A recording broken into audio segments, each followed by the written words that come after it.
Olá, tudo bem? Eu hoje quero falar de Ciro Gomes. Ciro Gomes foi até pouco tempo um político por quem eu tive enorme respeito. Cheguei mesmo a votar nele. Fiquei muito triste quando o Lula, em 2018, optou por escolher o Haddad, quando eu entendo que a melhor opção seria ter escolhido Ciro Gomes para presidente e Haddad como vice. Estou convencido que se ele tivesse feito isso, o Bolsonaro não teria ganho a eleição. Foi um erro que ele cometeu. Mas o que me decepciona hoje no Ciro Gomes é que ele transformou esse facto num rancor tão grande que ele perdeu completamente a medida das coisas. Tem feito asneiras em cima de asneiras e está-se a derreter de uma forma triste, melancólica e a tal ponto que agora já nem a própria família já o aguenta mais. Os irmãos têm-se afastado dele, a família tem-se afastado dele, porque ele se transformou numa coisa que é triste, é triste.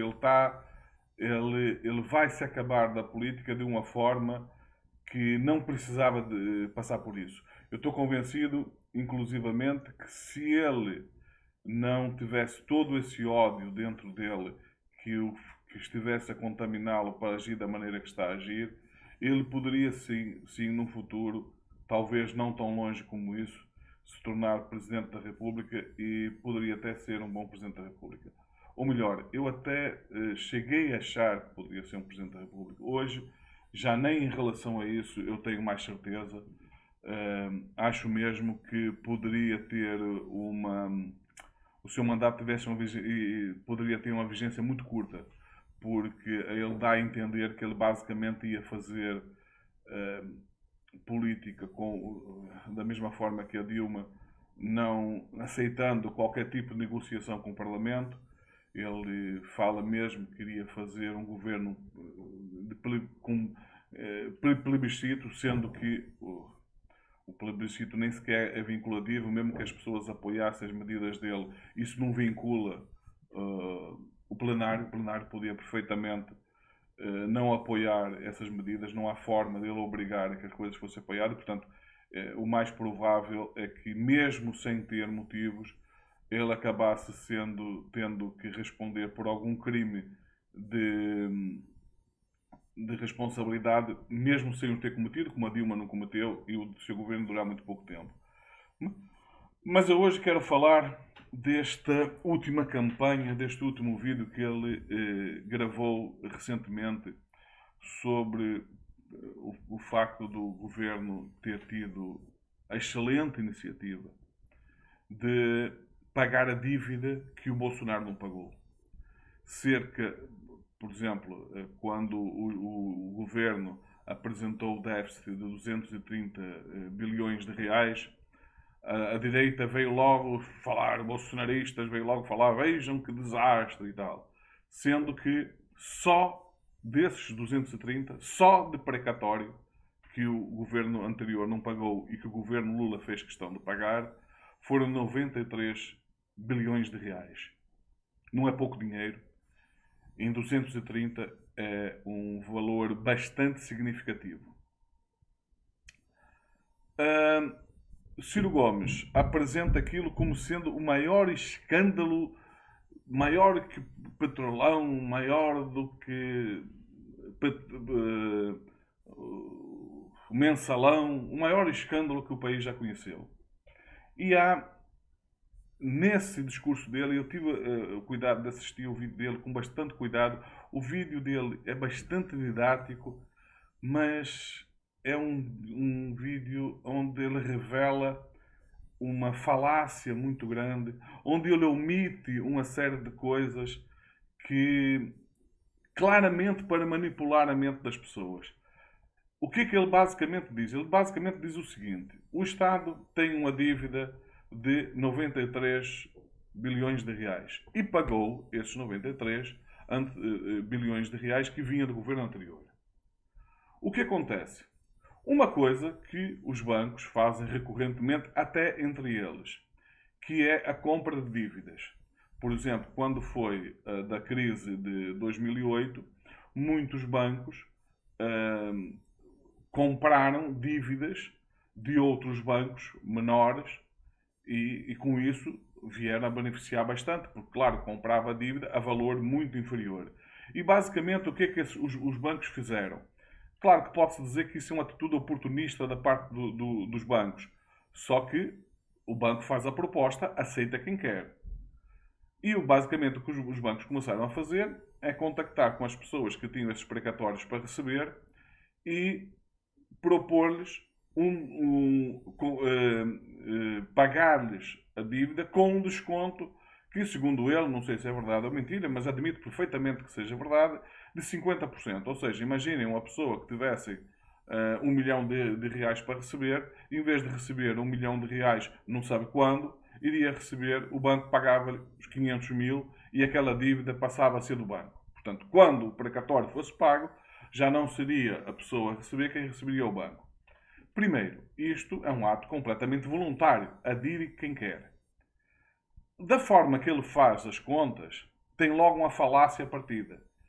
É que ele trata como 100% das pessoas que tinham precatórios para receber aceitaram fazer esse negócio dos bancos. E ele não tem como saber que foi 100%, se foi 50%, se foi 20%, se foi 10%, porque nesses 93 bilhões estamos a falar de milhares de pessoas que tiveram dívidas a receber. Muitas dívidas de valores relativamente pequenos. Mas, e que está diluído pelo país. Portanto, o mais provável é que as pessoas que tenham aderido a isso, primeiro, tenham sido sobretudo empresas, porque para as empresas essa questão é muito mais premente. A empresa precisa de caixa e é natural, e isso é uma coisa corrente, que a empresa possa fazer isso. Isso é um direito que as empresas têm. E as empresas voluntariamente, acredito que tenham sido maioritariamente empresas, até porque as dívidas maiores provavelmente serão com empresas, portanto os bancos têm muito mais interesse em entrar em contato com empresas do que com particulares, os bancos tenham feito essa proposta, as empresas tenham aceito. O Estado não perdeu dinheiro nenhum, basicamente pagou a dívida que tinha que pagar, inclusivamente poupou dinheiro, porque quanto mais tempo demorasse a pagar, mais juros teriam que pagar, demora por o tempo, pelo atraso no pagamento da dívida. Portanto, até aí nada. Agora, o que é que ele diz? Porquê que, através de órgãos do próprio Estado, em vez de ser o banco a fazer essa negociação, não foi o próprio Estado? E aqui temos outra falácia, e essa falácia talvez ainda seja maior, ou pelo menos tão grande como a anterior. Porquê? Vamos supor que o governo fizesse isso. Que o governo decidisse, não, em vez de ser os bancos a negociar o pagamento da dívida com essa redução de 50%, vamos ser nós a fazer. Vocês concordam comigo que isso poderia se configurar um caso de chantagem? Basicamente, imaginem a seguinte situação. Você tem uma dívida com um credor, ou melhor, vamos pôr a coisa ao contrário. Você é credor de uma determinada pessoa e essa pessoa, tendo o poder que ela tem, porque de facto, quando uma pessoa deve, ela tem muito mais poder do que porque está na mão dela pagar ou não. Ela tem esse poder. Quem está com problema, até o Trump mesmo chegou a usar essa frase quando foi confrontado com a dívida enorme que ele tinha, que ele disse que foi essa forma que ele recorreu com os bancos. Ele chegou a afirmar que quando você tem uma dívida, o problema não é seu, o problema é do credor que está sem esse dinheiro. Então, imagine a seguinte situação. Você tem uma dívida para receber de uma determinada pessoa, essa pessoa vem ter consigo e diz assim: olha, você tem duas opções.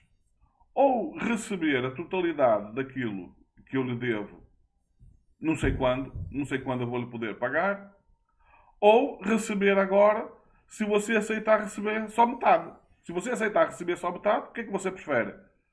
Ele vai dizer, bom, eu prefiro 50% de alguma coisa do que 100% eventualmente de coisa nenhuma. É claro que se pode dizer que em relação ao Estado não é bem assim. Porque o Estado, em algum momento, vai ter que pagar. E quando for pagar, vai ter que pagar com juros. Mas se a pessoa estiver numa situação de necessidade, por exemplo, sobretudo em caso de empresas, em que ela precise daquele dinheiro ou de boa parte dele para fazer face às suas necessidades de caixa, por exemplo, é muito natural que a empresa veja naquele ato, nesse caso do governo, como uma chantagem. Vocês querem receber o dinheiro? Tudo bem, nós damos, só que lhe vamos dar, mas se você quiser receber agora, só lhe damos metade.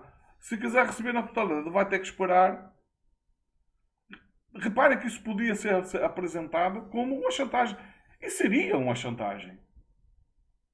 Hoje, provavelmente, se o governo tivesse feito isso, o Ciro estaria a gravar um vídeo chamando o governo de Lula de um governo chantagista que usou a dívida para chantagear as pessoas, os credores. E aí ele teria razão. Aí ninguém poderia negar que ele teria toda a razão. Neste caso, não. Neste caso, ele não tem razão absolutamente nenhuma. Ele tenta pegar um facto perfeitamente legal, que acontece recorrentemente, que nem os próprios credores, até onde se saiba, se queixou da situação, até porque eles aderiram a essa solução voluntariamente. Ninguém foi obrigado a aderir a isso. Por outro lado, nem se sabe quantas pessoas terão aderido a isso. Ele trata do assunto como se 100% das pessoas tivessem aderido. Ele faz as contas com base em 100%. Ele chega mesmo a afirmar que daqueles 93 bilhões, cerca de 45 bilhões foi quanto o Estado perdeu. Ou seja, ele trata como se fosse a totalidade das pessoas com aquelas dívidas que aderiam. Ele não tem como saber quantas pessoas aderiram. Em relação àquela dívida, poderá ter sido apenas 50% daquela dívida que aderiram, podia ter sido 20%, poderia ser 10%. Mas, e daí? Nem que fosse os 100%. O Estado não desembolsou nem um tostão para além daquilo que teria que desembolsar, porque era um valor que estava em dívida e que o Judiciário decidiu, já não, como ele mesmo diz no vídeo, não tinha recurso, o Estado estava obrigado a pagar aquela dívida. O Estado não tinha opção de não pagar. Eu sinceramente, eu não sei o que é que o Ciro pretende com isso. Ele está indignado pelo facto da comunicação social, os mídias não estarem a divulgar isso. Mas eles não estão a divulgar isso precisamente por perceberem que aquilo é um absurdo. Não faz sentido dar palco a uma pessoa que faz esse tipo de críticas. Não faz sentido dar espaço para uma pessoa que está a fazer isso. E ao fazer isso, Ciro, é para o teu bem. Eles não estão a fazer isso a pensar no teu bem, evidentemente.